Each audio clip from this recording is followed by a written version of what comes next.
1 నుంచి 3 వచనాలను మనం చదువుకుందాం. 6 దినములైన తర్వాత యేసు పేతురును, యాకోబును, అతని సహోదరుడైన యోహానును వెంటబెట్టుకొని ఎత్తైన ఒక కొండ మీదకి ఏకాంతముగా పోయి వారి ఎదుట రూపాంతరము పొందెను. ఆయన ముఖము సూర్యుని వలె ప్రకాశించెను, ఆయన వస్త్రములు వెలుగు వలె తెల్లని వాయెను. చిన్న మాటను ప్రార్థన చేద్దాం. అల్పుడునైనా నా కొరకు కూడా మీ ప్రార్థనలో జ్ఞాపకం చేసుకొనండి. ప్రేమ కలిగిన ప్రభువా, నమ్మకమైన తండ్రి, నీ కృపకు వందనాలు, స్తుతులు, స్తోత్రాలు. ఆత్మ ప్రేరేపణ చేత నీ వాక్యాన్ని నీ బిడ్డలకు అందించారు. ఇప్పుడు ఆ వాక్యంలో నుంచి వెలిగింపుగా కొన్ని మాటలను మా సంఘానికి, మా సహోదరులకు దయచేయండి. నిలబడ్డా నేను జ్ఞానం లేనివాడను, నాకంటే ఆత్మీయతలో ఉన్నతమైన స్థితిలో ఉన్నవారి మధ్యలో నేను నిలబడ్డానని నేను ఎరుగుదును. కాపరి చేత చక్కగా పోషింపబడుతూ పచ్చిక గల చోట్లలో మీరు ఉంచారు. ఆకలిగొని వచ్చిన ఈ బిడ్డలను మీరే ఆశీర్వదించి ఆకలిని తీర్చి పంపండని, మీరే కనపడాలని ఆశతో ఉన్నాం.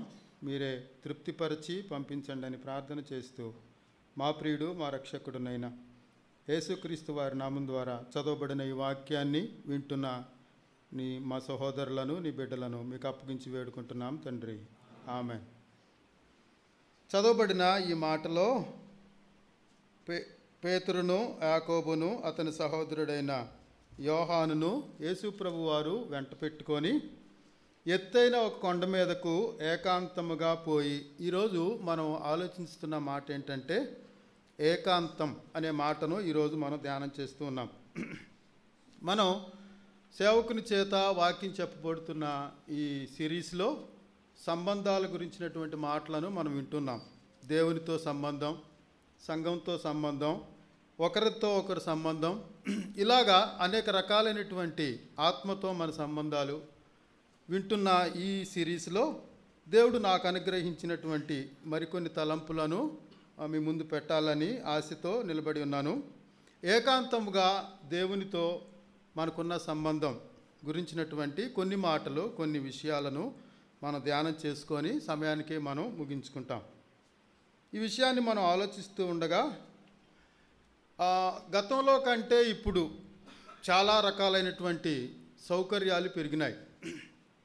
కాళ్ళతో నడిచేవాళ్ళు సైకిల్ వచ్చింది, సైకిల్ పోయిన తర్వాత మోటార్ బైక్ వచ్చింది, 2 వీలర్ పోయి 4 వీలర్ వచ్చింది, 4 వీలర్ తర్వాత మళ్ళా ఎయిర్ వేస్, వాటర్ వేస్, చాలా స్పీడ్గా మనం మన గమ్యాన్ని చేరుకునే సౌకర్యాలను ప్రస్తుత దినాల్లో మనం కలిగి ఉన్నాం. ఇవన్నీ కలిగి ఉన్న మనం ఏం చెప్తున్నామంటే సమయం లేదు అని చెప్తున్నాం. ఒక ఊరు వెళ్ళాలంటే నడిచో లేకపోతే రిక్షాలకో చాలా దూరంగా వెళ్ళి ప్రయాసపడే దినాలు పోయి నిమిషాల ప్రకారం బుక్ చేసుకుంటే చిటికలో వాహనం వచ్చి తీసుకెళ్ళిపోయి అక్కడి నుంచి మరలా వచ్చి ఇంత త్వరితగతిన ఉంటున్న మనలో ఈ అడావిడి ఈ యొక్క ప్రపంచంలో దేవునితో ఏకాంతంగా గడిపే సమయాన్ని ఎంతవరకు కలిగి ఉన్నాం? అన్ని సౌకర్యాలు త్వరగా మనలను గమ్యానికి చేరుస్తూ ఉన్నాయి. అయితే దేవునితో సమయాన్ని గడపడానికి మాత్రం మనం ఎక్కువ సమయాన్ని చూసుకోలేక పొందుకోలేకుండా ఉన్నాం. ఫోన్ లేనప్పుడు ఏదైనా పని కావాలంటే పని కట్టుకొని మరి వెళ్ళాలి. ఇంట్లోనే ఉండి ఫోన్ చేస్తే ఆ పని అయిపోతుంది. సమయం ఉందా అంటే మళ్ళీ లేదంటున్నాం. అలాంటి హడావుడి అయిన ఈ దినాలలో దేవునితో ఏకాంతముగా గడిపే రోజులు తక్కువైనయా, ఎక్కువైనయా?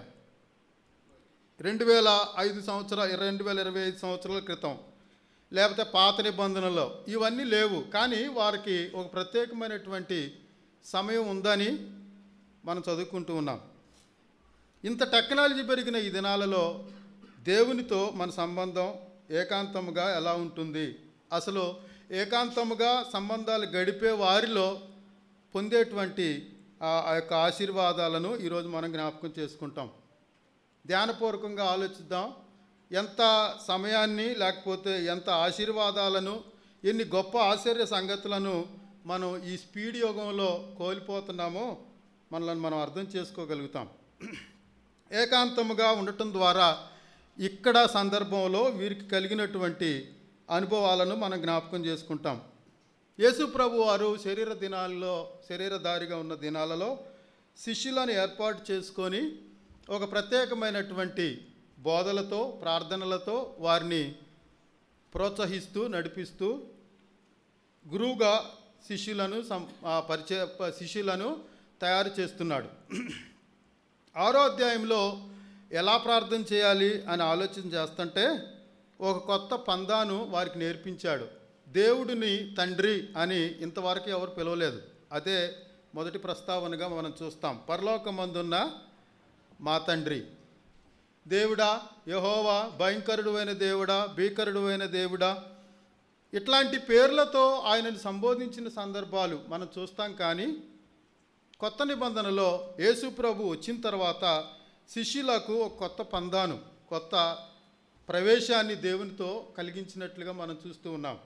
అదేంటంటే పరలోకమందున్న మా తండ్రి, నా తండ్రి చేత మీరు ఏర్పరచబడ్డారు, నా తండ్రి మీ అవసరతలన్నీ ఎరుగును, మీ తల వెంట్రుకలు లెక్కింపబడ్డాయి.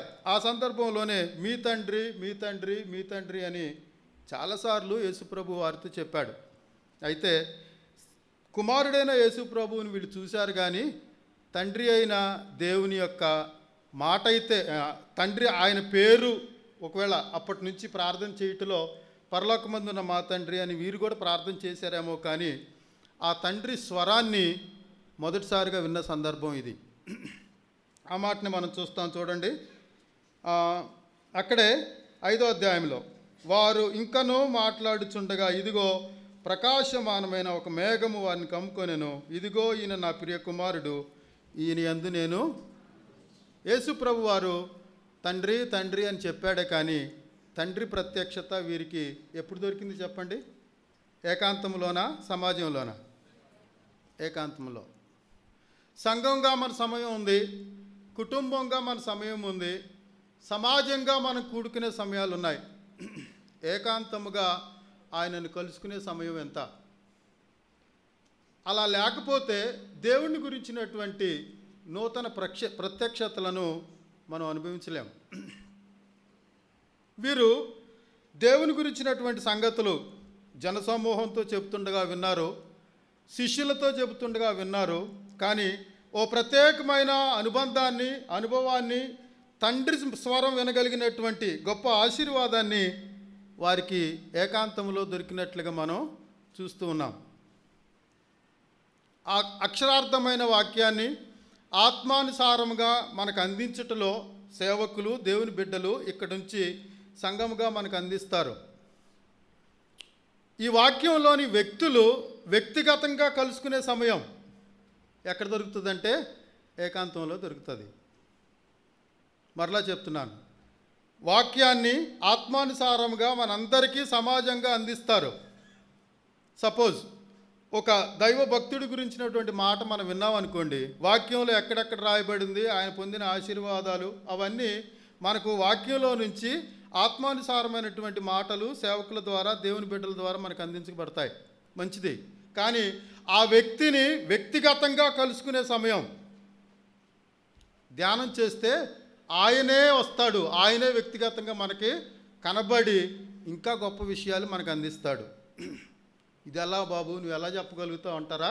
మోషేని, ఏలియాని వీళ్ళు చూసారా? ఇంతకుముందు చూసారా? చదివి ఉంటారు. కానీ వాళ్ళని ప్రత్యక్షంగా చూసిన సమయం వీరికి ఏకాంతంలో కలిగింది. దేవుని గురించి, దేవుని వాక్యాన్ని గురించి, దైవ భక్తుల గురించి, వాక్యంలో సంఘంలో నేర్చుకున్న సంగతులను ఎత్తి ఏకాంతంగా ఆయన సన్నిధిలో కూర్చొని ఆలోచించి ధ్యానం చేసినప్పుడు మరెక్కువైన సంగతులు వారే ప్రత్యక్షంగా మనకు అందిస్తారు. వారి గురించి చదువుకున్నారు, కానీ ఏకాంతంగా వారిని చూసే భాగ్యాన్ని, మరికి ఇంకెక్కువైన చదివిన దానికంటే చూసింది ఎక్కువ గుర్తుంటుంది కదా. అందుకనే స్కూళ్ళలో ఏవి రూమ్స్ అంటారు, ఆడియో వీడియో విజువల్ రూమ్స్. థియరీగా చెప్తారు, ప్రాక్టికల్గా స్క్రీన్ మీద చూపిస్తూ ఉంటారు. చూసినవి ఇంకెక్కువైనటువంటి జ్ఞానం కలిగి ఉంటాయన్న సంగతిని మనం జ్ఞాపకం చేసుకుంటున్నాం. అందాక ఎందుకు యేసు ప్రభుని కుమారునికి శరీరధారిగా ఉన్న దినాలలో యోహాను చూశాడు. రూపాంతరం చెందిన యేసు ప్రభుని చూశాడు. మరి పరలోకంలో చూసిన యేసు ప్రభు కూడా ఒకటేనా? అట్లాగే ఉన్నాడా? చచ్చిన వానిలే పడున్నాడని ఆయన ముఖరూపాన్ని, వస్త్రాలను, కంఠస్వరాన్ని వివరించి చెప్పాడా లేదా? 3 ఒకటేనా? శరీరధారిగా ఉన్న యేసు ప్రభువుని, రూపాంతరంగా చూసిన యేసు ప్రభువుని, పరలోకంలో చూసిన యేసు ప్రభువుని, 3 ఒకటేనా? ఎలా జరుగుతుంది ఇది? ఆయన యొక్క ప్రత్యక్షతలు వ్యక్తిగతంగా మనం అనుభవించాలంటే ఆయనను వ్యక్తిగతంగా ఏకాంతంగా మనం కలుసుకోవాలి. అలా లేకపోతే దేవుని గురించినటువంటి సంపూర్ణ జ్ఞానాన్ని మనం పొందుకోలేం. ఇంకో ఉదాహరణ చెప్తాను. దమస్కులో యేసు ప్రభువుని కలుసుకున్నాడు. నువ్వు హింసించుచున్న యేసును అని యేసు ప్రభువే ప్రత్యక్షపరుచుకున్నాడు. మరి పౌలుకి అంతకన్నా ప్రత్యక్షత కావాలా? కలుసుకునే కొద్దీ దేవుడు యేసు ప్రభువుని పరదేశంలో చూసే గొప్ప భాగ్యాన్ని పౌలుకు కనిపించాడు. దమస్కులో దర్శనం సరిపోదా? మరి అలాంటప్పుడు పరలోకాన్ని, ఆ భాషను, ఆ పదాలను, ఆ వాతావరణాన్ని ఎలా అనుభవించాడు? ఏకాంతంగా ఆయన కలుసుకున్న స్థితిలోనే. నా ప్రియమైనటువంటి సోదర సోదరులారా, దేవుని ఏకాంతంగా కలుసుకొని ఎన్నేళ్ళు అయింది?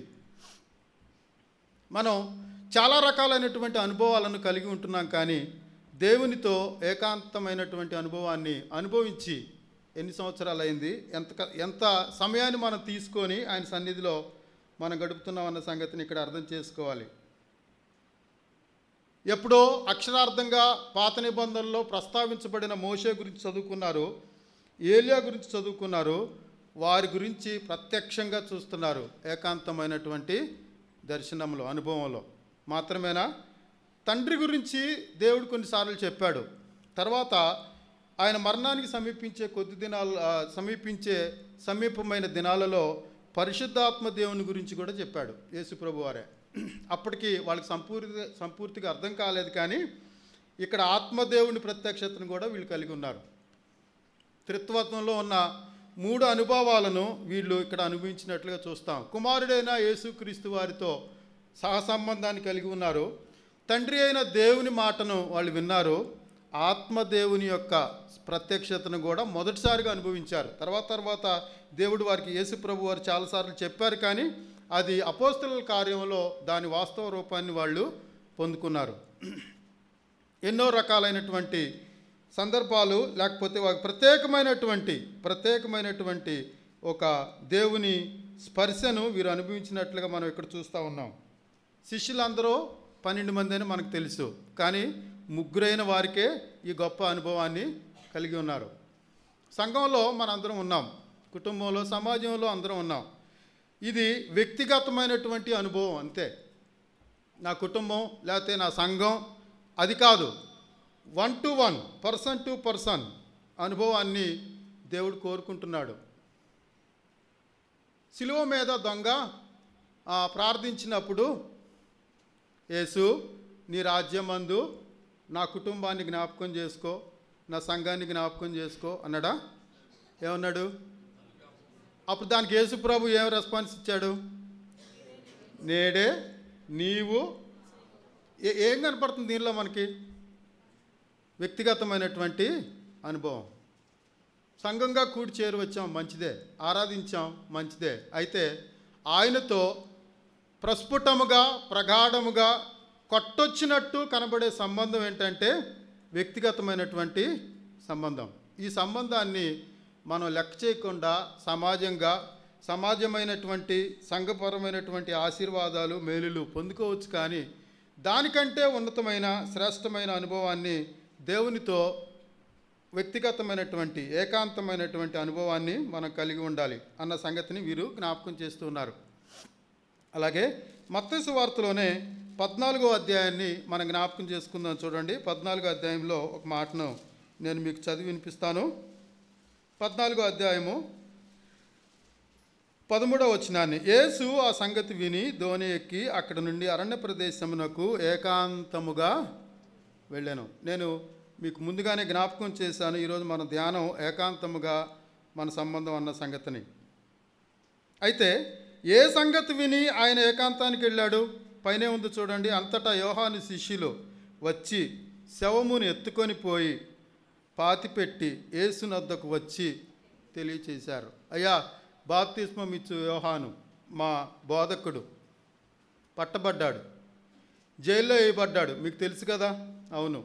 అయితే ఆయన శిరచ్ఛేదనం చేయబడ్డాడు.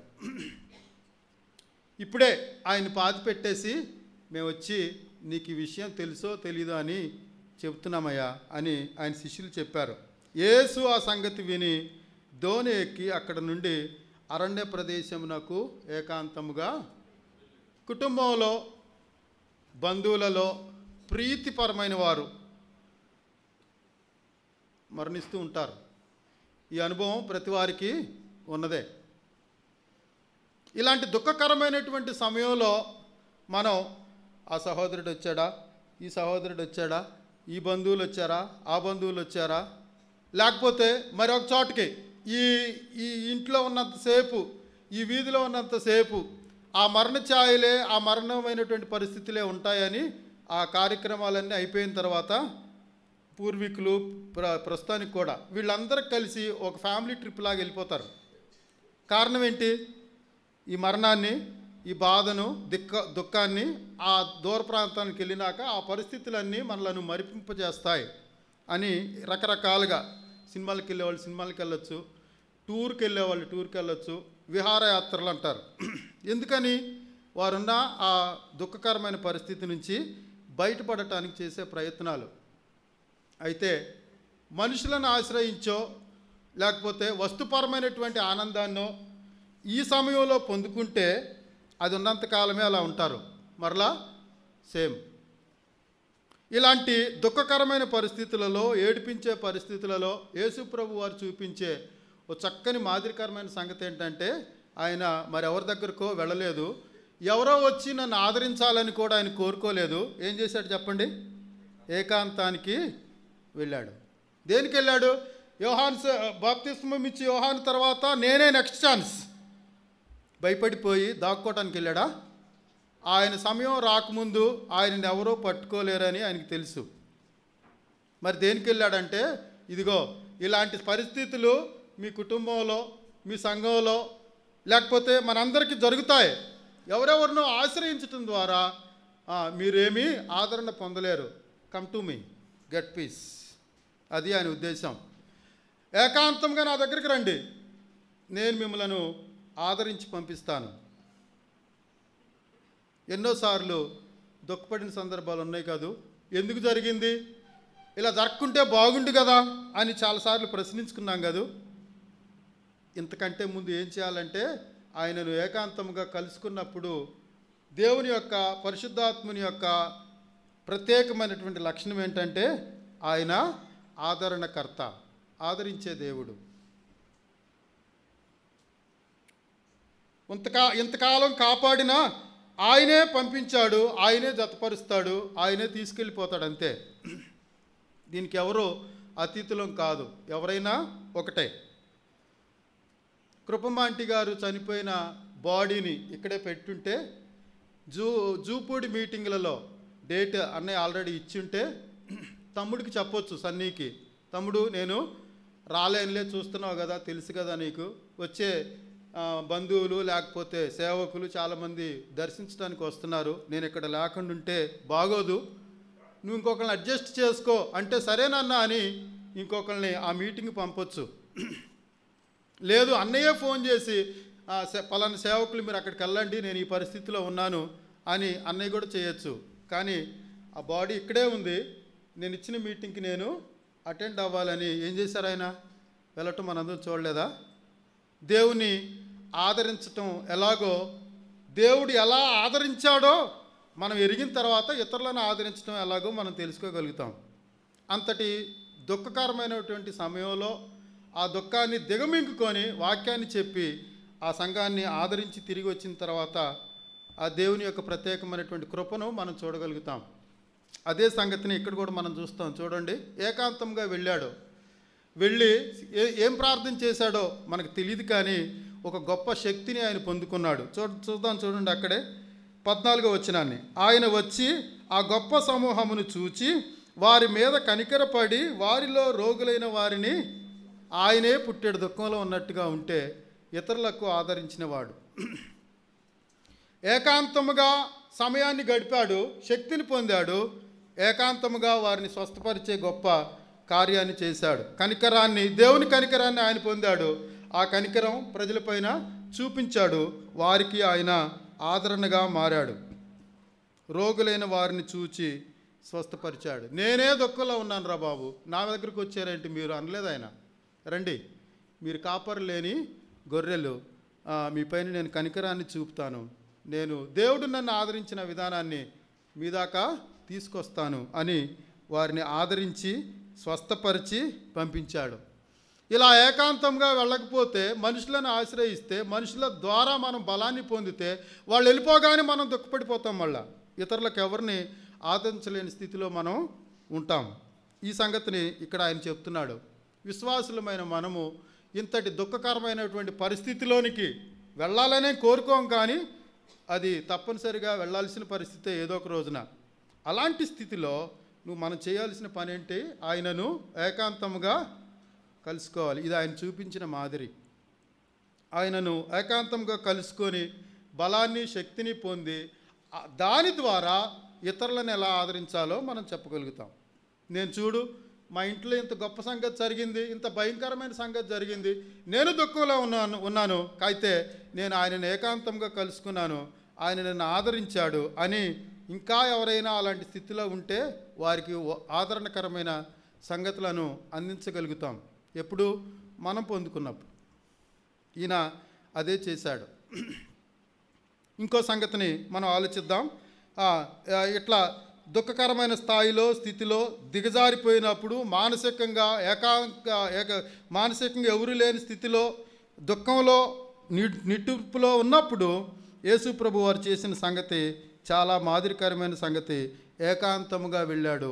మాత్రమే కాదు, ఆయన బలం పొందుకున్నాడు, ఇతరులకు ఆదరణగా, ఆశీర్వాదకరంగా స్వస్థతను అనుగ్రహించాడు.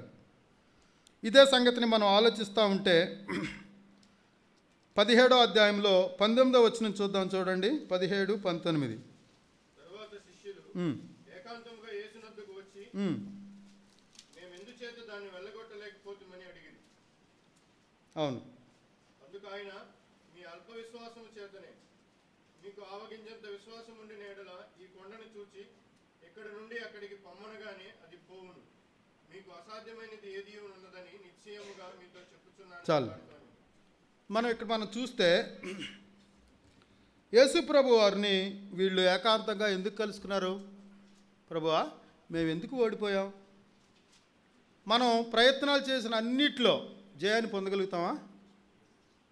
ప్రయత్నం అయితే చేస్తాం, కొన్నిట్లో ఓడిపోతాం, కొన్నిట్లో జయాన్ని పొందుతాం. జయాన్ని పొందినప్పుడు దేవునికి స్తోత్రం అంటాం, ఉప్పొంగిపోతూ ఉంటాం, ఎన్నో సెలబ్రేషన్ చేస్తాం. మనకు ఫోన్ చేస్తారు కొంతమంది, మనం ఇతరులకు ఫోన్ చేస్తాం, కంగ్రాచ్యులేషన్స్ అంటారు కదా. ఇవన్నీ జయంలో వచ్చే మార్పులు, మంచిదే. అయితే ఓడిపోయినప్పుడు ఏం చేయాలి? ఓడిపోయి ఉంటాంగా. ఓడిపోయినప్పుడు మనం చేయాల్సిన పనులేంటి అంటే, ఆయన్ని ఏకాంతంగా కలుసుకున్నారనే మాటను మనం చదువుకున్నాం. అక్కడే చదువుకున్నాం కదా బాబు, ఒకసారి మళ్ళీ చదవండి ఆ మాటను. వారు ఏకాంతముగా ఆయన దగ్గరికి వెళ్ళారు అనే మాటను. ఏకాంతంగా యేసునద్దకు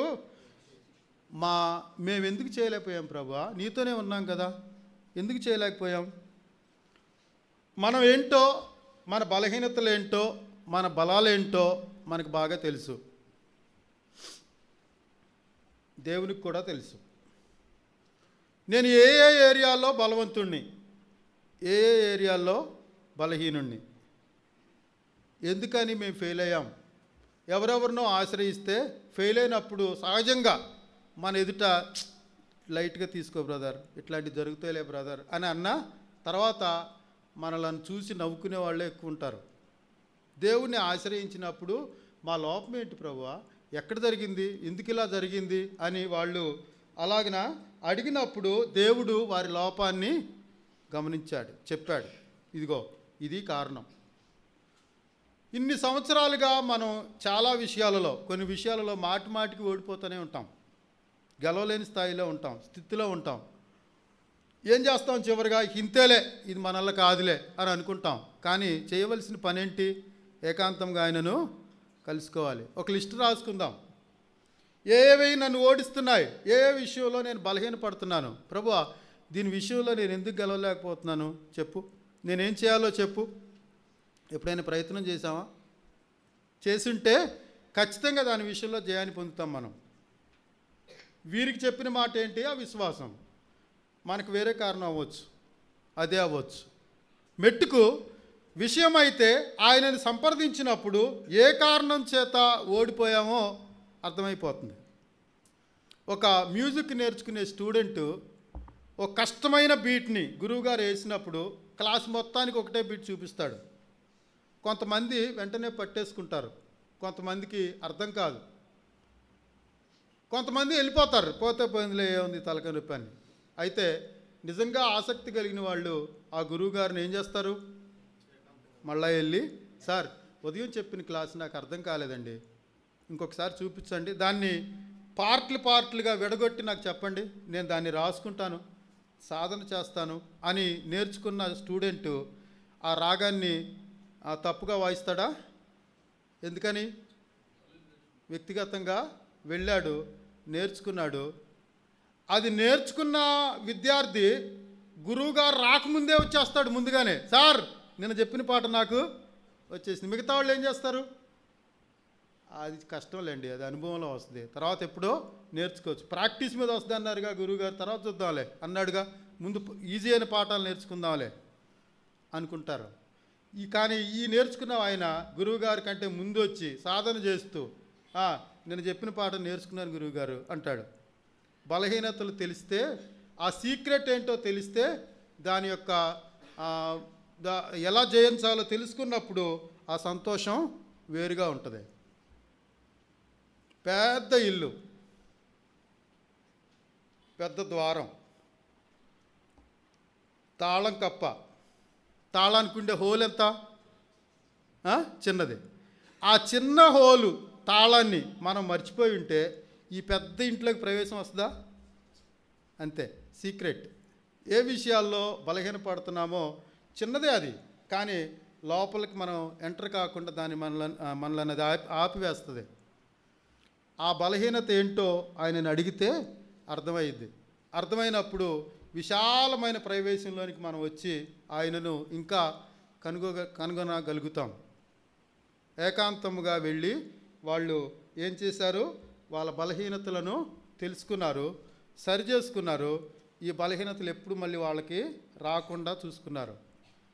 ఇన్ని సంవత్సరాలుగా విశ్వాస జీవితంలో కొనసాగుతున్న మనం, మన బలాలేంటో, మన బలహీనతలేంటో, ఎందుకు అవి మనల్ని ఇంకా వెంటపడుతూ బాధిస్తున్నాయో కారణం ఇదే.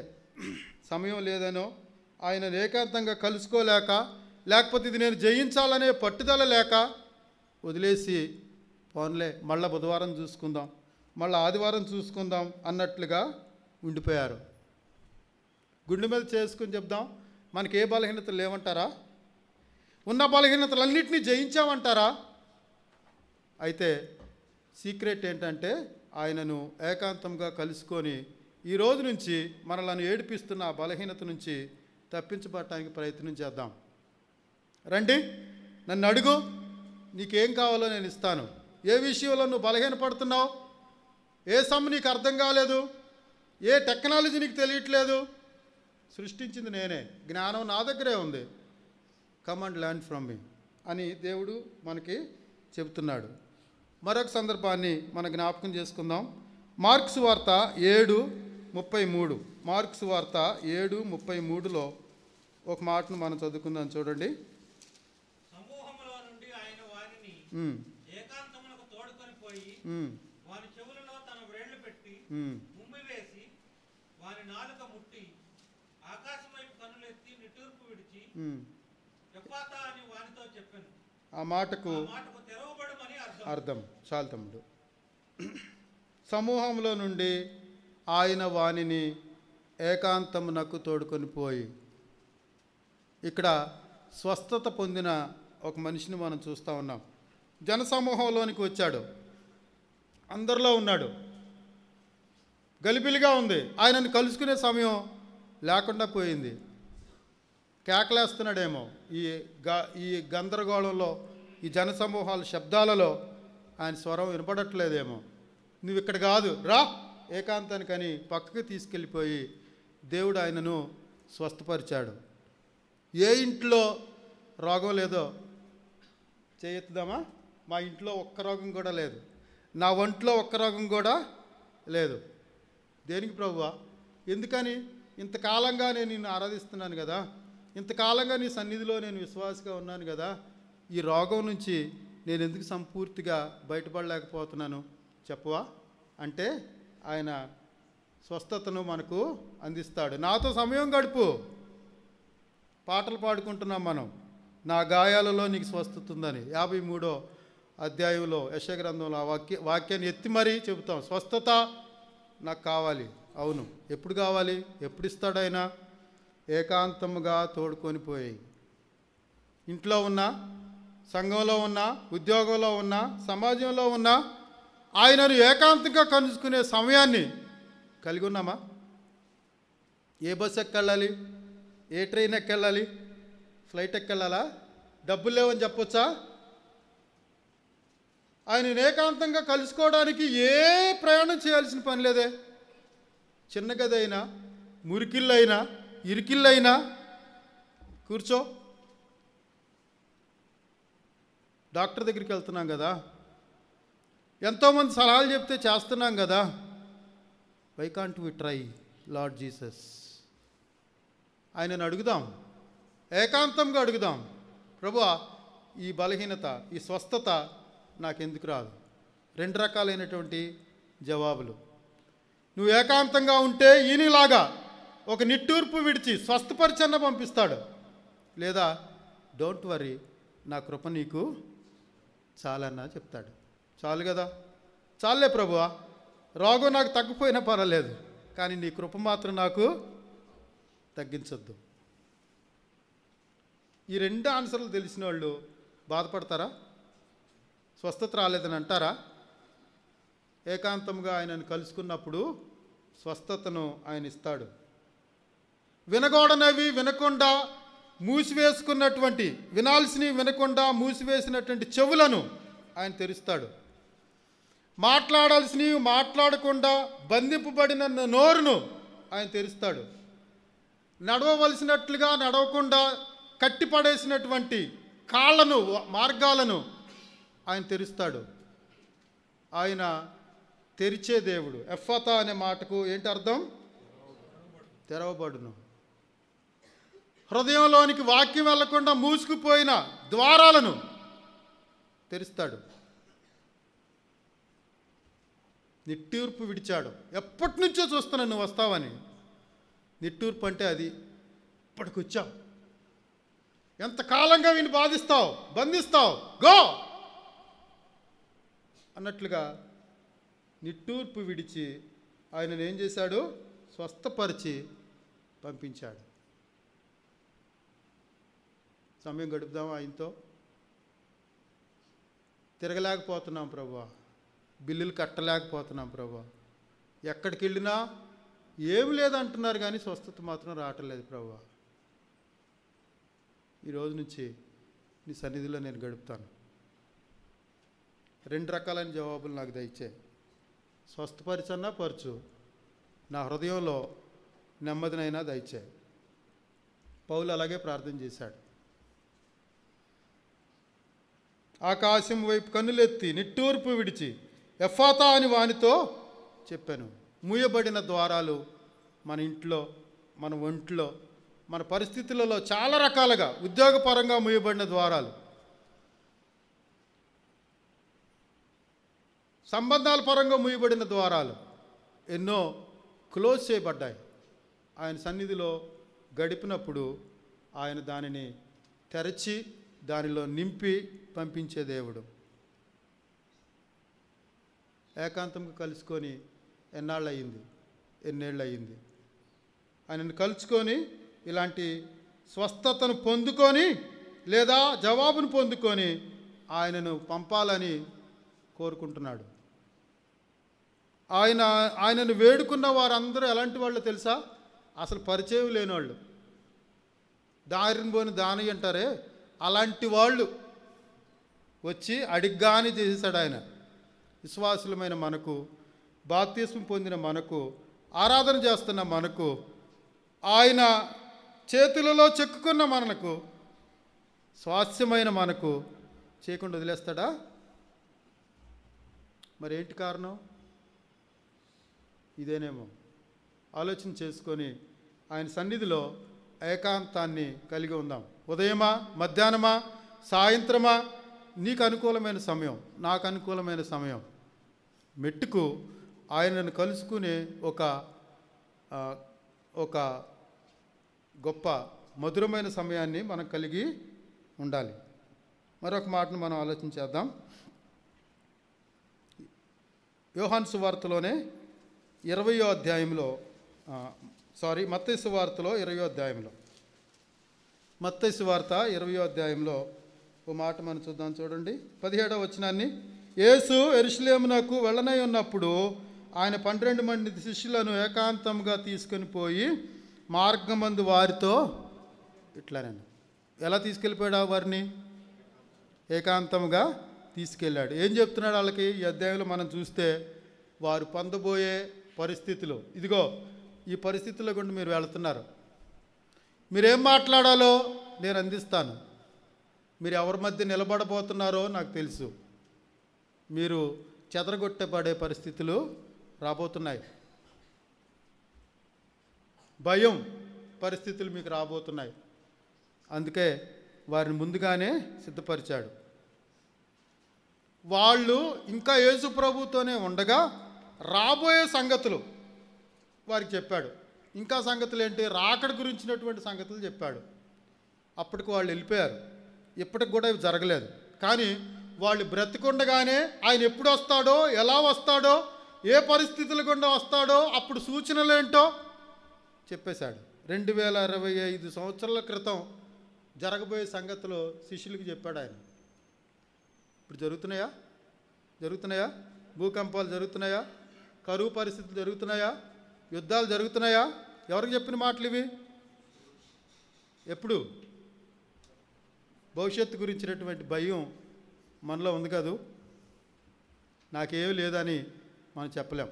పిల్లలు ఏమవుతారో, ఆరోగ్యాలు ఏమవుతాయో, భవిష్యత్తులో ఈ పరిస్థితులన్నీ ఎలా ఉంటాయో ఆందోళన చెందుతున్నావా? అయితే ఆయన చెప్తున్న మాట ఏంటో తెలుసా?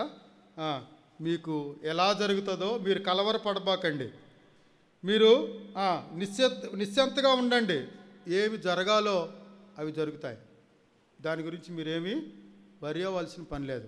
ముందుగానే తెలిసిన వాళ్ళు బాధపడతారా? ముందుగానే తెలిసిన వాళ్ళు రేపు ఈ టయానికి ఇలా జరిగిద్ది అని నీకు తెలుసు అనుకోండి, అవునా? జరిగినప్పుడు బాధపడతావా? ఎందుకని? అంతే.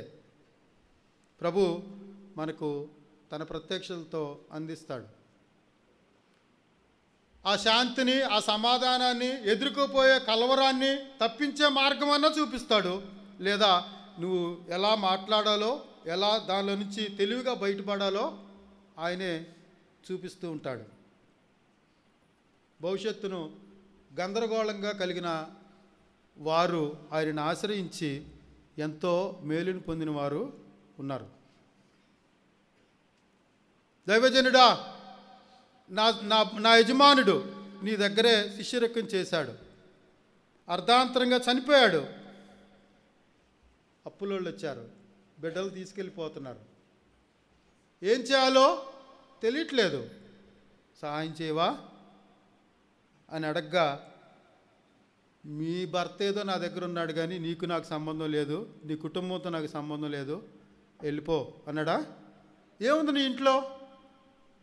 నూనె ఉందయ్యా, పాత్రలు ఉన్నాయా? లేవు, అరువు తెచ్చుకో. పాత్రలు అరువు తెచ్చుకో. అరే బాబు, నువ్వు ఈ సందులోకి వెళ్ళిరా, నువ్వు ఇటెళ్ళురా అన్ని పాత్రలు తెచ్చేశారు. నింపండి, నింపేశారు. అమ్మండి, ఉన్నాయి అప్పులు. ఏకాంతముగా ఆయనను అడిగినప్పుడు కలరంతమైన స్థితిలో నుంచి ఆయన మనలను విడిపిస్తాడు. అప్పుల బాధల్లో నుంచి దేవుడు తప్పించాడు. దైవజనుడా, నా గొడ్డలు కాదు ఇది, నేను ఎవరితో తెచ్చుకున్నాను, నీ మందిరం కట్టడం కొరకే తెచ్చాను. కాళ్ళ పడిపోయింది.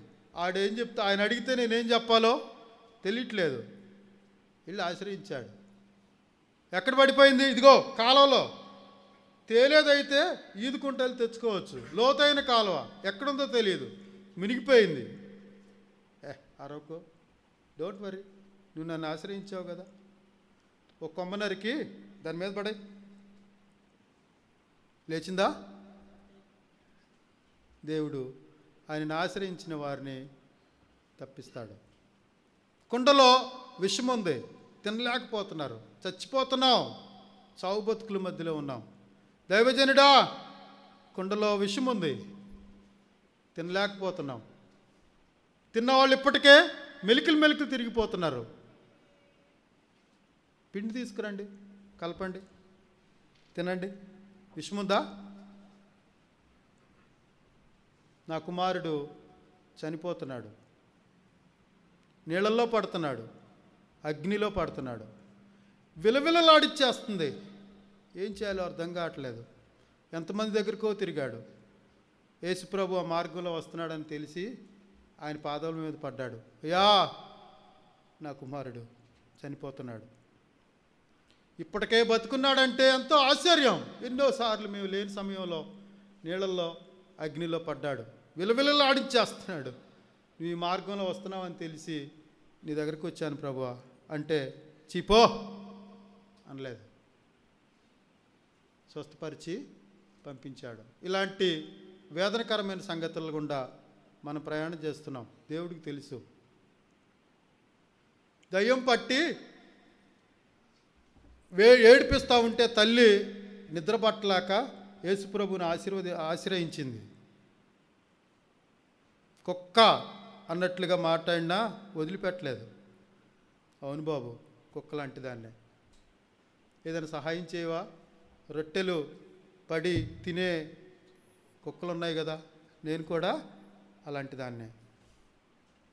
అమ్మా అని నీ కుమార్తె స్వస్థపరచబడింది, పో, పంపించేశాడు. ఎన్ని ఎగ్జాంపుల్ మనం చూడగలుగుతాం, ఎన్ని తెలుసు మనకి. అనుభవంలోనికి వస్తే ఇవన్నీ నిజమైపోతాయి. దైవజనుడు ఆశ్రయించిన ఆ దీనురాలు విముక్తి పొందింది.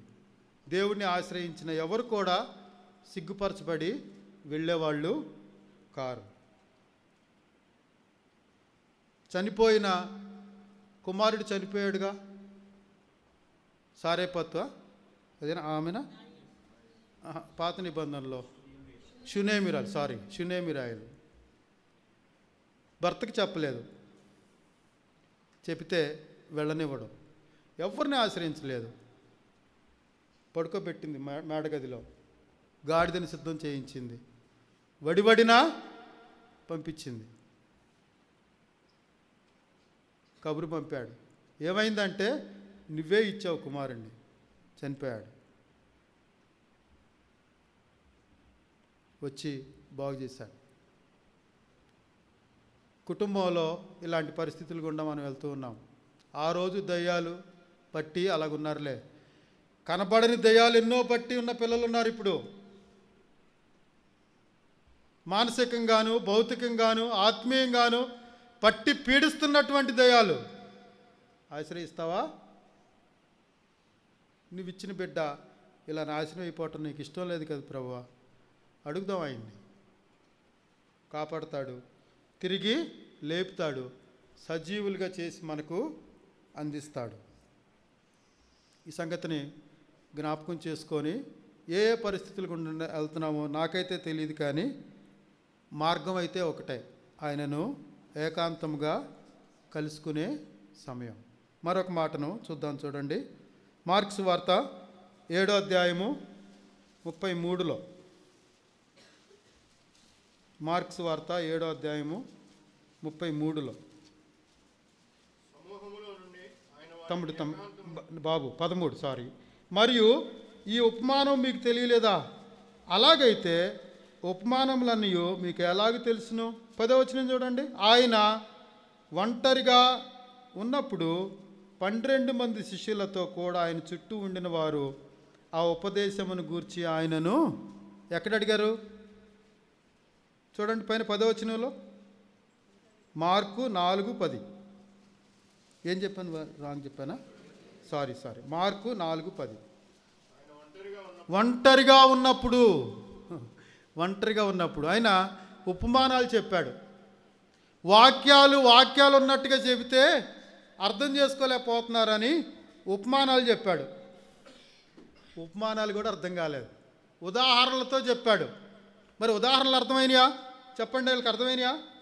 12 మంది శిష్యులతో కూడా ఆయన చుట్టూ ఉండిన వారు ఆ ఉపమానమును గూర్చి ఆయనను అడిగిరు. మాకు ఇది ఒక్కటే తెలియలేదు ప్రభువా, నువ్వు చెప్పినవన్నీ తెలుసు, ఆ ఉపమానమే తెలియలేదు అన్నారు వాళ్ళు. అంటే మీకు అన్నీ తెలుసా? చూడండి యేసుప్రభు ఏమంటున్నాడు, అలాగైతే ఉపమానములన్నీ మీకు ఎలాగూ ఏం తెలుసు మీకు? ఆ ఉపమానం తెలియదేపితే ఇంకేం ఉపమానం తెలియలేదే మీకు? వాక్యాన్ని ఇన్ని సంవత్సరాలుగా మనం చదువుతున్నాం కదా, వింటున్నాం కదా. దేవుని సేవకులు మనం చాలా భాగ్యవంతులు అని ఇతర సంఘస్థులు, ఇతర సేవకులు అంటూ ఉంటారు. ఎందుకంటే వాక్య లోతులు బాగా ఎరిగిన సేవకులు మన దగ్గరికి వస్తారు. మన సేవకులు కూడా అలాంటి వాళ్ళే అని మనందరికీ తెలుసు, మన సంఘాన్ని గురించి తెలిసిన వాళ్ళకి కూడా తెలుసు. అయితే ఈ మాట అందాం. ఇప్పుడు మనం విన్న వాక్యాలన్నీ ఏ సందేహం లేకుండా ఉన్నవాళ్ళు ఎవరన్నా ఉన్నారా మన సంఘంలో? వాక్యాలన్నీ నాకు తెలుసన్నా అన్నవాళ్ళు ఎవరైనా ఉన్నారా? వీళ్ళకి సాక్షాత్తు యేసుప్రభు చెప్పిన సంగతులే, ఉపమాన రీతిగా చెప్పిన సంగతులే అర్థం కాలేదు. అయితే వాళ్ళు ఏం చేశారు? వదిలేశారా? యేసుప్రభు చెబితేనే అర్థం కానప్పుడు ఇంకెవరు చెబితే అర్థం అవుతాయి మనకు, వదిలే అనుకున్నారా? చూడండి ఏం చేశారో. ఒంటరిగా ఉన్నప్పుడు వాక్యంలో సేవకుల ద్వారా, సహోదరుల ద్వారా ఎన్నో సంగతులు మన దాకా వచ్చినాయి. కొన్ని సంగతులు చెప్పినప్పుడే అర్థమవుతాయి, కొన్ని సంగతులు కొన్ని సందేహాలతో మనం ఉన్నాం. మళ్ళా బుధవారం వరకు, ఆదివారం వరకు వదిలేద్దామా? ఏం చేయాలి? వెళ్ళి ఒంటరిగా కూర్చొని ఆయనను అడగాలి. ఏంటి ప్రభువా ఈ వాక్యం ఇలా ఉందేంటి? అన్న చెప్పింది నాకు అంతగా అర్థం కాలేదే అంటే దేవుడు దానిని విపులంగా అర్థం చేసి పంపిస్తాడు. వాక్యాలలో ఏ సందేహం ఉన్నా, కోర్స్ దేవుడు చాలా పుస్తకాలను ఇచ్చాడు, సేవకులను ఇచ్చాడు, మంచిదే. కానీ దానికంటే ఉన్నతంగా దేవుడు మనలను సందేహాలను నివృత్తి చేసి పంపిస్తాడు. మతబోధకుడై అప్పటికే గొప్ప పేరుగాంచిన నికోదేము అనే ఒక ఆయన ఉన్నాడు. యోహాను సువార్త 3వ అధ్యాయంలో యేసుప్రభు చెప్పే బోధలకి వాళ్ళు పాటించే బోధలకు చాలా తేడా ఉంది. అర్థం కాలేదు. పబ్లిక్గా పగలపూట వెళ్దామా? భయం. అరే నువ్వు కూడా వెళ్తావేంటి ఆయన దగ్గరికి? ఆయన అసలు మనం పరిచయులు అయ్యుండి ఆయన వ్యతిరేకించాలి కదా అంటారేమోనని రాత్రి టైంలో వెళ్ళాడు. వెళ్ళి ఏం చేశాడు? డౌట్లన్నీ అడిగాడు. ఒకడు నూతనంగా ఎలా జన్మిస్తాడు? ముసలివాడు తల్లి కడుపును మళ్ళీ ఎలా పుడతాడు ప్రభువా అని అడిగాడు. చిన్న పిల్లల్లాగా అడిగాడు. అడిగితే ఏం చేశాడు ఆయన? బోధకుడు అయ్యుండి నీకు కూడా తెలియలేదా?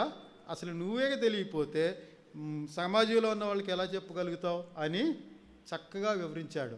నీటి మూలంగా, ఆత్మ మూలంగా పుట్టడం ఏంటో తేడా వినిపించాడు. వినిపించి తను ఒక నూతన సృష్టిగా మార్చబడటానికి ఒక్క మీటింగ్, ఒక్క కలయిక, ఒక్క ఏకాంత సమయం, ఆ రాత్రి సమయం గడిపేశాడు. మరలా యేసుప్రభుని ఎక్కడ కలుసుకున్నట్టుగా మనం చూడం, కానీ లోపల ఎంతో అభిమానాన్ని పెంచుకున్నాడు. ఈయన నిజంగా దేవుని కుమారుడు ఎరిగాడు. డౌట్లన్నీ క్లియర్ అయిపోయినాయి. చచ్చిపోయిన తర్వాత శిలువ పైన యేసుప్రభు వారు ఉంటే శిష్యులందరూ భయపడి అక్కడక్కడ దాక్కొని ఉంటే వచ్చిన వాళ్ళల్లో అరిమతైన యోసేపుతో పాటు ఎవరు? నికోదేము కదా వచ్చాడు. పబ్లిక్గా వచ్చాడు బయటికి. ఆ రోజు చీకటిలో వెళ్ళి కలుసుకొని డౌట్లో నివృత్తి చేసుకున్నాడు. ఇప్పుడు కూడా నేను చీకట్లో అజ్ఞాతంలో ఉంటే అర్థం లేదనుకున్నాడు. బయటకు వచ్చేసి పబ్లిక్గా ఆ శవాన్ని దించడంలో, ఆ శరీరాన్ని దించడంలో, బట్టలు కట్టడంలో, సుగంధ ద్రవ్యాలు పూయటంలో, అరిమతైన యోసేపు సమాధిలో పెట్టడంలో డైరెక్ట్గా తోడుగా ఉన్నాడు. దగ్గరున్న శిష్యులే లేరు. సమస్యలను, సందేహాలను నివృత్తి చేస్తాడు. 119వ కీర్తనలో రాత్రి యవనస్తులు కూడా చక్కగా దాన్ని పంచుకున్నారు. నీ ఆశ్చర్యమైన సంగతులు చూచినట్లు నా కన్నులు తెరువుము. ఇన్ని కీర్తనలు రాసి దేవునితో ఇంత సంబంధం కలిగి ఉండి పౌరుషంగా ఉండి యుద్ధాలు చేసి ఇంకా ఏం కన్నులు తెరవాలి ఆయనవి? రోజుకొక ఆశ్చర్యమైన సంగతి నేను చూడాలి నీ వాక్యంలో. ఇన్ని కీర్తనలు రాసావే, ఇంక చాలదా? లేదు, ఆయన సంగతులు తెలుసుకునే కొద్దీ నా కన్నులు తెరవబడాలి. వాక్యం విషయంలో మూసుకుపోయినటువంటి నా కన్నులు తెరవబడాలి. ఆశ్చర్యమైన సంగతులను నేను చూచున్నట్లు నా కన్నులు తెరువు. వ్యక్తిగత ప్రార్థనే కదా దేవుడితో ఆయన చేశాడు. గొప్ప గొప్ప ప్రత్యక్షతలను ఆయన అందించాడు. వాక్యంలో ఎటువంటి సందేహాలున్నా ఆయనను ఆశ్రయిస్తే మొదటి టెక్స్ట్ ఆయన, రెండో వాళ్ళు సేవకులు, పుస్తకాలు, అది వేరే సంగతి. దాని గురించి నేను మాట మెట్టుకు ఆయన తీర్చలేని సందేహం ఏది లేదు. ఎప్పుడు ఆయనను ఏకాంతంగా కలుసుకొని చిన్నపిల్లవాడిలాగా ఆయనను అడిగితే ఆయన ఆ విధంగా చేస్తాడు. భవిష్యత్తు గురించినటువంటి సంగతులు. నెహెమ్యా వాక్యంలో మందిరాన్ని గురించినటువంటి మాట విన్నాడు. విని దుఃఖపడి ఏడ్చాడు. రాజుగారి దగ్గరికి వెళ్దాం అని అనుకున్నాడు. దానికంటే ముందు ఎవరి దగ్గరికి వెళ్ళాడు? దేవుని దగ్గరకు వెళ్ళాడు. కన్నీళ్లు విడిచి ప్రార్థించాడు అన్న మాటను మనం చూస్తాం. ఎందుకు ఏడుస్తున్నావు, ఎందుకు దుఃఖకరంగా ఉంది నీ ముఖం అంటే, నా పితరుల సమాధుల గురించి అన్నాడు. ఒప్పుకున్నాడా రాజు? నీతో పాటు నీకు ఏ వస్తువులు కావాలన్నా, కలప కావాలన్నా, మార్గ మధ్యంలో నిన్ను ఎవరైనా అటాక్ చేస్తున్నా ఒక తాకీదిచ్చి, అధికార పత్రాన్ని ఇచ్చి వెళ్ళు బాగు చేసిరా అన్నాడు. ఏ సంగతులు మనలను ఇలా బాధిస్తున్నాయో ఆయనను ఆశ్రయించటంలో మనం ఫెయిల్ అయినప్పుడు ఇలాంటి విజయాలను మనం పొందుకోలేం. మరొక సంగతిని జ్ఞాపకం చేస్తాను. రూతు గ్రంథంలో నుంచి ఒక మాటను జ్ఞాపకం చేస్తాను. మోయాబిరాలైన రూతు, బోయజు చాలా ధనవంతుడు, గొప్పవాడు, పేరు ప్రఖ్యాతులు కలిగినవాడు. నయోమి ఒక మాట చెప్పింది. బోయజు పొలంలో ఉన్నాడు, ధాన్యం దగ్గర కాపలా కాస్తున్నాడు. ఈ రాత్రి నువ్వు వెళ్ళి ఆయన కాళ్ళ దగ్గర పడుకో, నీకు ఆయన ఆశ్రయం ఇస్తాడన్నాడు. ఏంటి దీని అర్థం? ఆయన వ్యక్తిగతంగా ఏకాంతంగా భోజనం చేసిన తర్వాత విశ్రాంతి తీసుకున్న సమయంలో 3వ అధ్యాయము 8వ వచనం రూతు గ్రంథం, మధ్యరాత్రి అందు అతడు ఉలిక్కిపడి తిరిగి చూసినప్పుడు ఒక స్త్రీ అతని కాళ్ళ యొద్ద పండుకొని ఉండెను. నీవెవరవు అడుగగా ఆమె, నేను రూతు అనుని బానిసను, దాసురాలను. ఏయ్ బానిస గో అనలేదు. ఎంత ఆశ్చర్యమైన సంగతి అండి. 10వ వచనంలో, నా కుమారి, నా కుమారి, అయ్యా నీవే దిక్కు. భర్త చనిపోయాడు, అభాగ్యురాలైన నయోమి ఉంది. ఇద్దరం మోడుబారిన జీవితాలు. మంచి పాట కూడా ఉంది ఈ మాట మీద. మోడుబారిన జీవితాలు. ఈ రాత్రి నువ్వే మాకు దిక్కు. ఏమైనా అనొచ్చు. నా పరువు తీయటానికి వచ్చావా? మధ్యరాత్రి వెళ్ళొచ్చావా? పగల సమయంలో నీకు సమయం లేదా? గద్దించేం పంపలేదు. నా కుమారి, యు ఆర్ మై డాటర్. బా, ఎంత గొప్ప సంగతి అండి. ఒక మనిషే ఆశ్రయించి కాళ్ళ మీద పడి, నీ దాసురాలనయ్యా, బానిసనయ్యా అన్నప్పుడు ఎంత ఆదరించి పంపించాడండి. ఎంత ఆదరించి పంపించాడు. వివాహం కాలేదని బాధపడుతున్నారా? వివాహం అయ్యి చనిపోయిన భర్తకే,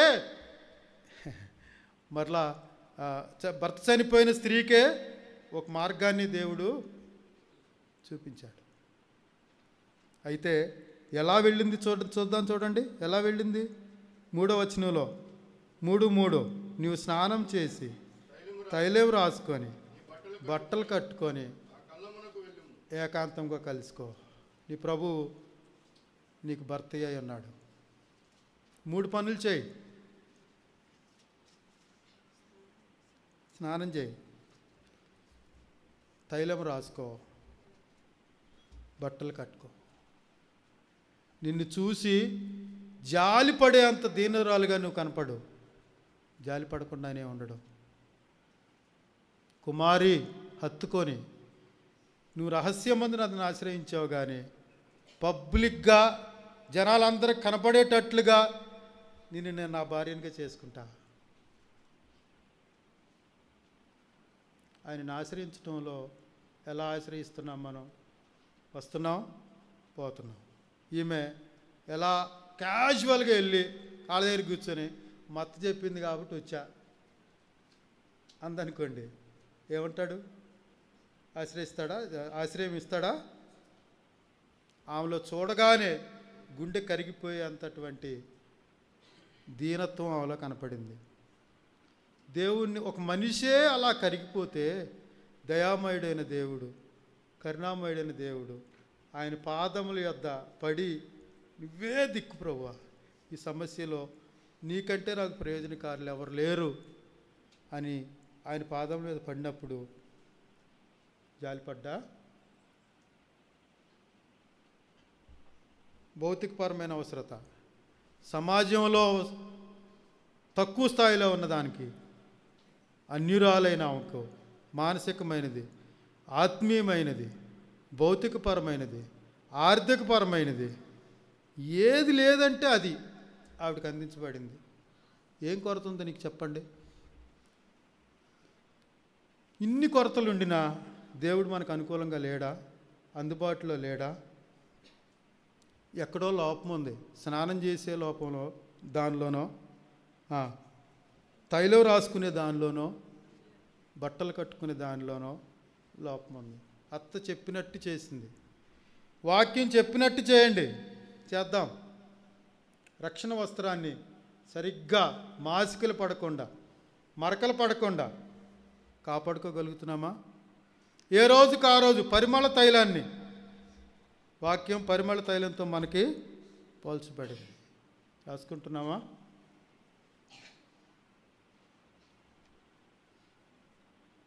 ఆయన ఒంటరిగా ఎక్కడున్నాడో, ఎప్పుడున్నాడో, ఏమైతే చాలల్లో గుండా ప్రయాణం చేయాలి.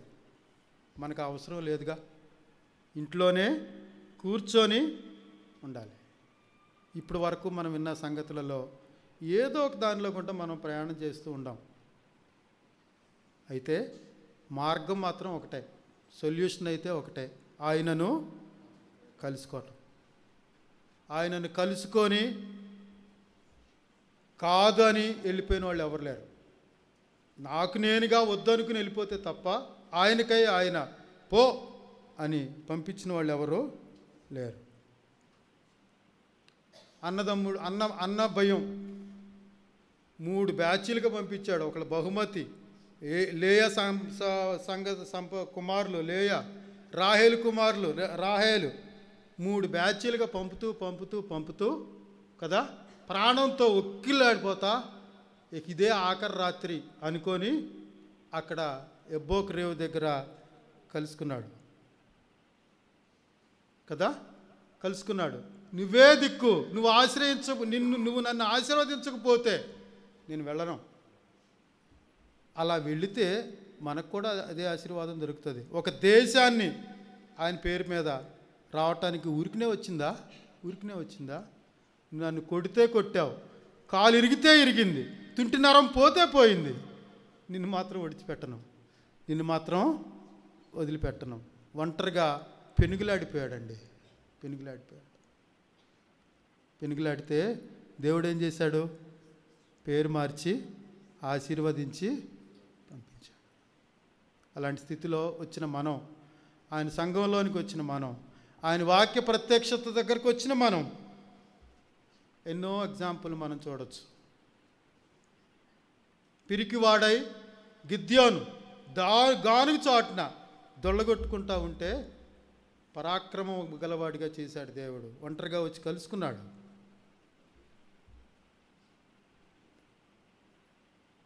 ఎలాంటి పరిస్థితిలో ఉన్నావో నాకు తెలియదు. దేవుణ్ణి కలుసుకునేటువంటి స్థితిలోనికి మనము రావాలి. ఈ రణగొండ ధనువుల మధ్య, ప్రపంచం పరుగులెత్తే వారి మధ్య దేవుడు కోరుకునేది ఏంటంటే, నా సన్నిధిని ఆశ్రయించి దీనులై స్నానం చేసి తైలం రాసుకొని బట్టలు కట్టుకొని నా కాళ్ళ ఎదుట పడి తమ సమస్యలను చెప్పుకుంటూ ఉంటారో వారి సమస్యల నుంచి విడిపించి ఇతరుల సమస్యలను తీర్చేటట్లుగా దేవుడు చేస్తాడు. మన సమస్యలు తీర్చడం ఒక ఎత్తు అయితే, అంత మాత్రమేనా? నిన్ను చూసి చాలామంది సమస్యలు ఉన్న వాళ్ళు రావద్దా? వారికి ఆశ్రయం ఇవ్వద్దా? నీకే సమస్యలు ఉన్నాయని ఏడుస్తూ ఉంటే ఇతరులకు ఎలా చేయగలుగుతాం? దేవుని ఉద్దేశం అది. రక్షింపబడి ఆరాధన చేస్తూ సంఘంలో ఉంటూ నా రూపంలోనికి నువ్వు మార్చబడి ఇతరులను మార్చాలని కదా ఉద్దేశం. ఇన్ని వాక్యాలు వింటున్న మనపై పెట్టబడిన బాధ్యత అది కదా. మరి ఏం చేస్తున్నాం? మనమే వేసారిపోయినట్టు, దిగజారిపోయినట్టు, దిక్కు దేశ లేని వాళ్ళట్టు ఉండిపోతున్నామే. ఇతరులు ఎలా వస్తారు? గొప్ప గొప్ప దైవజనులు అందరూ వెళ్ళిపోయే రోజుల్లో మనం ఉన్నాం. 4 నెలల్లోనే గొప్ప జ్ఞానులైనటువంటి దైవజనులు వెళ్ళిపోయారు. దేవుడు నిన్ను నన్ను వాడుకొని అంత ప్రయోజనకారులుగా చేయటానికి ఇష్టపడుతున్నాడు. ప్రమాదకరమైన పరిస్థితిలో ఉన్నాం. అప్పుడు కంటే ఇప్పుడు ప్రమాదాలు ఎక్కువైపోతున్నాయి. అయితే ఆయన సన్నిధిని ఆశ్రయించి ఆయనను హత్తుకొని ఆయన పాదాల మీద పడినప్పుడు దేవుడు మనలను అంతకంటే శక్తిమంతులుగా వాడుకుంటాడు. ప్రార్థన చేసుకుందాం.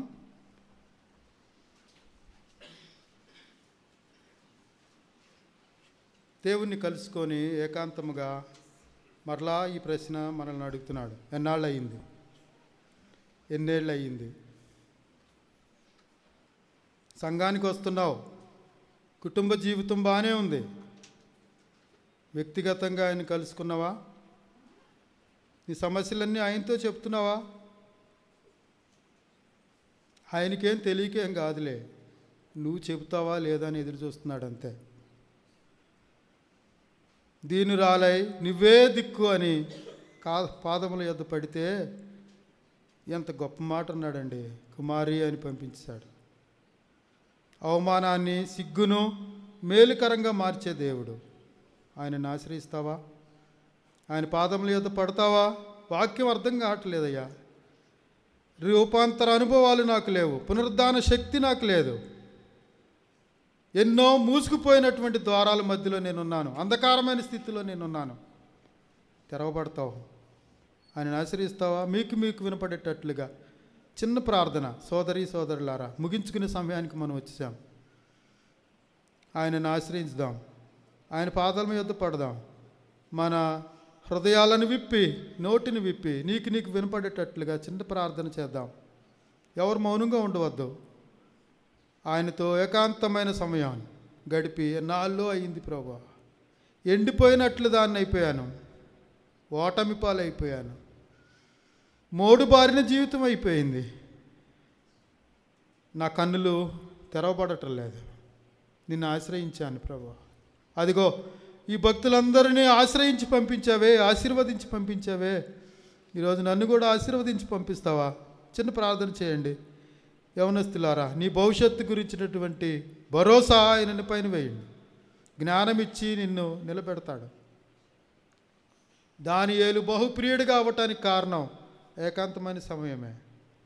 సింహాల బోనులో నుంచి ఏకాంతంగా పడేసిన సింహాలు గుర్తించిన ఆయనతో దేవుడు ఉన్నాడని, బయటున్న రాజు గుర్తించాడు ఆయనతో దేవుడు ఉన్నాడని.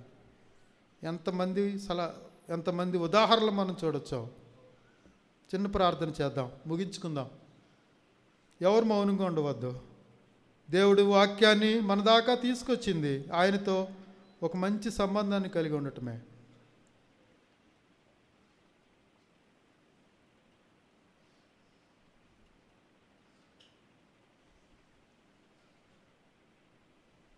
ఎంతకాలమైంది ప్రభు, నేను ఎంతగా ఉండాలనుకుంటున్నానో ఉండలేకపోతున్నాను.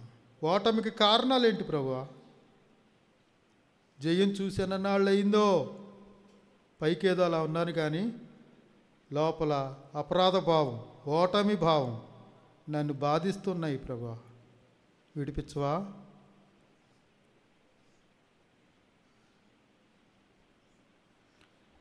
ప్రేమ కలిగిన ప్రభువా, నమ్మకమైన తండ్రి, నీ కృపకు వందనాలు, స్తుతులు, స్తోత్రాలు చెల్లించుకుంటున్నాం. ఏ బాధల్లో వచ్చారో మాకు తెలియదు, ఎలాంటి ఆశతో ఉన్నారో నాకు తెలియదు, ఏ మాటను బట్టి నువ్వు మాట్లాడావో నాకు తెలియదు ప్రభువా. ఏకాంతమైన సమయాన్ని గడిపి చాలా రోజులయ్యింది ప్రభువా, చాలా సంవత్సరాలు అయింది ప్రభువా. ఈ రణగొణ ధనుల మధ్య ఏదో గంట 2 గంటలలో వచ్చి వెళ్తున్నాను, కానీ వ్యక్తిగతమైన సమయాన్ని నేను కోల్పోయి చాలా సంవత్సరాలు అయిపోయాయి. మోడుబారిన నా జీవితం, ఎండిపోయిన నా జీవితం, ఆశ్చర్య కార్యాలు చూడని నా జీవితం. ఇంకెంతకాలం ప్రభువా?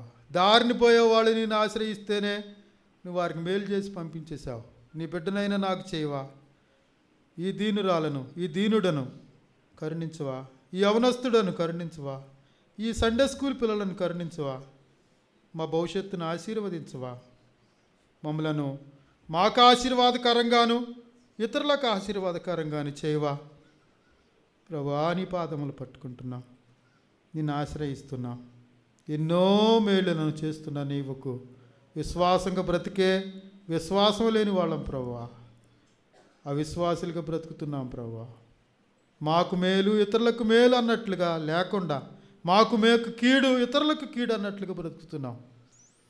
ఒక మంచి మాదిరికరమైన విశ్వాస జీవితాన్ని నాకు వ్యక్తిగతంగా, నా కుటుంబానికి, నా సంఘానికి దయచేవా?